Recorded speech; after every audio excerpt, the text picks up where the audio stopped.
আসসালামু আলাইকুম গাইস, কেমন আছেন? আলহামদুলিল্লাহ ভালো আছি। দেখেন এখানে আমি তেলাপিয়া মাছ আমি ভুনা করবো। কেটে দিয়ে পরিষ্কার করে নিয়েছি। তেলাপিয়া মাছটাকে আমি ভুনা করে নেব। বেটে নিয়েছি। কড়াইতে আমি সরিষার তেল অ্যাড করে দিয়েছি। এখানে পেঁয়াজ কুচি দিয়ে দেবো। পেঁয়াজটাকে একটু সিদ্ধ করতে দেবো। দুটো টমেটো দিয়ে দিলাম, এখানে কাঁচামরিচ দিয়ে দিলাম। এখানে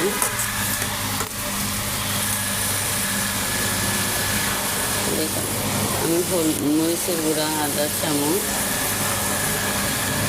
পরিমাণ মতো লবণ, হলুদের গুঁড়া আদা চামচ, সব মশলা অ্যাড করে দেব। জিরা বাটা আদা চামচ, রসুন বাটা আদা চামচ, আমি পানি অ্যাড করে দিব।